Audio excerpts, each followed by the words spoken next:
Hello viewers, English গ্রামারের ধারাবাহিক লেকচারে আপনাদের সবাইকে অভিনন্দন ও স্বাগতম। আজকের লেকচারে আমরা ইংলিশের দুইটা গুরুত্বপূর্ণ রুলস শিখব। তার আগে আমাদের ফার্স্ট জানতে হবে যে সিঙ্গুলার ভার্ব কি কি আর প্লুরাল ভার্ব কি কি। এখন প্রথম আমরা জানবো সিঙ্গুলার ভার্ব কি। ভার্বের শেষে এস যুক্ত থাকলে সেটি সিঙ্গুলার ভার্ব হয়, এবং ভার্বের শেষে এস যুক্ত না থাকলে সেটি প্লুরাল ভার্ব হয়। দেখেন এখানে एग्जांपल সিঙ্গুলার ভার্ব, যেমন আমরা লিখেছি এখানে goes, is, was, has, does, it's. প্রত্যেকটা ভার্বের শেষে দেখেন এস আছে, প্রত্যেকটা ভার্বের শেষে কি আছে? এস আছে। তাহলে কোন ভার্বের শেষে যদি আমরা দেখি যে এস আছে, তাহলে ওই ভার্বগুলোকে আমরা মনে করব সিঙ্গুলার ভার্ব। আবার যদি কোন ভার্বের শেষে এস না থাকে, তাহলে সেই ভার্বগুলো হবে প্লুরাল ভার্ব, যেমন গো, হ্যাভ, ডু, ইট ইত্যাদি। এগুলার এখানে যতগুলো ভার্ব লিখেছি, ভার্বগুলোর শেষে কি নাই? এস নাই। সো এই ভার্বগুলো হচ্ছে কি? Plural verb. আচ্ছা, তাহলে আমরা প্রথম রুলটা একটু পড়ি। রুল 1, সিঙ্গুলার সাবজেক্টের পর সিঙ্গুলার ভার্ব হয়, মানে সিঙ্গুলার সাবজেক্টের পরে আমরা সবসময় সিঙ্গুলার ভার্ব ব্যবহার করব। ফার্স্ট একটা एग्जांपल এখানে দেখেন, হি গোস টু কলেজ, সে কলেজে যায়।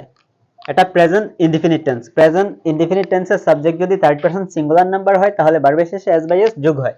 সাবজেক্ট হি, এটা হচ্ছে থার্ড পারসন সিঙ্গুলার নাম্বার, তাহলে ভার্বের শেষে এস বাই এস আছে এখানে।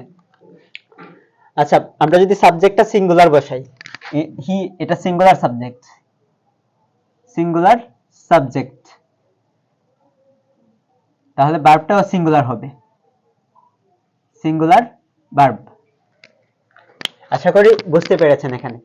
এখন আমরা ফার্স্ট एग्जांपलটা দেখি। এটা এসেছিল 26তম বিসিএস এ, এবং 7ম প্রভাষক নিবন্ধন 2011 তে এসেছিল। আচ্ছা, এখানে কি লেখা আছে? দ্য অ্যারাবিয়ান নাইটস, এই দ্য অ্যারাবিয়ান নাইটস একটা উপন্যাসের নাম। এটা একটা কি? উপন্যাসের নাম, মানে একটি আরব্য উপন্যাসের নাম। Dash still a great favourite, এখনো মহান প্রিয়। আচ্ছা, এখানে দ্য অ্যারাবিয়ান নাইটস, এটা হচ্ছে একটা সিঙ্গুলার সাবজেক্ট। এটা কি? এটা একটা সিঙ্গুলার সাবজেক্ট। এটা কি? Singular subject, subject, singular subject. তাহলে ভার্বটা অবশ্যই সিঙ্গুলার হবে। দেখেন কোন ভার্বের শেষে এস আছে? হ্যাজ। হ্যাজ হলে হবে না, এখানে হ্যাজ হলে টেন্স চেঞ্জ হয়ে যাবে। এটা প্রেজেন্ট ইনডিফিনিট টেন্স, এজন্য এখানে ইজ হবে। The Arabian nights is still a great favourite, right answer হবে ইজ।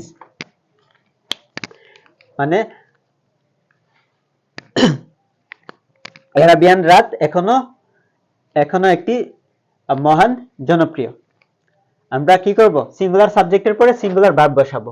তাহলে the Arabian nights is still a great favourite. তারপরে एग्जांपलটা দেখেন, I dash the 9th letter of English alphabet. আমরা কি জানি? আই এর পরে অল টাইম এম বসে। আই এর পরে কি বসে? এম বসে। কিন্তু আই দ্বারা যখন আমি অর্থে ব্যবহৃত হয়, তখন আই এর পরে এম বসে। আর এখানে আইটা কি? আইটা হচ্ছে ইংরেজি বর্ণমালার নবম অক্ষর, নবম অক্ষর।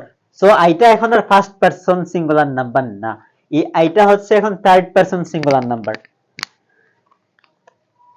এজন্য থার্ড পারসন সিঙ্গুলার নাম্বারের পরে অল টাইম কি হয়? ইজ হয়। মানে এটা সিঙ্গুলার সাবজেক্ট হচ্ছে আই। আই হচ্ছে কি? সিঙ্গুলার সাবজেক্ট, মানে third person singular, singular subject, third person singular number. এরপরে কি বসবে? এখানে ইজ। মানে এই ইজ যদি আমরা এখানে বসাই, তাহলে এটা হবে সিঙ্গুলার ভার্ব। তাহলে I is the 9th letter of English alphabet, এটা এসেছিল রাজশাহী বিশ্ববিদ্যালয়ে 9-10 সেশনে, মানে 2009-10 সেশনে ছিল। তারপরেরটা দেখি, এটা এসেছিল ঢাকা ইউনিভার্সিটি এ সেকশনে এসেছিল, মানে এ গ্রুপে এ বিভাগ, ক বিভাগে, ক বিভাগ না, সরি, ক ইউনিট, এ ইউনিট যেটা আর কি। এটা এসেছিল 2003-2004-এ। This book belongs to my uncle. আচ্ছা, দিস বুক, এই বইটি আমার মামার বা চাচার। এই বইটি আমার মামার বা চাচার। এখানে দিস, এটা হচ্ছে সিঙ্গুলার, এটা হচ্ছে কি, এই দিসটা হচ্ছে সিঙ্গুলার, দিস বুক, এটা এই বইটি। দিস এটা সিঙ্গুলারতে ব্যবহৃত হয়, সিঙ্গুলার সাবজেক্ট হলে এখানে সিঙ্গুলার ভার্ব বসাতে হবে। দেখেন তো কোন ভার্বের শেষে এস আছে? বিলগিং, এটাতে নাই, এটাতে বিলংস আছে এস, সো এটা বসে যাবে। আর কোনটার পরেই নাই। আর এখানে তো ওইটা বসালে প্রেজেন্ট কন্টিনিউয়াস টেন্সে চলে যায়, এটা কিন্তু প্রেজেন্ট ইনডেফিনিট টেন্স।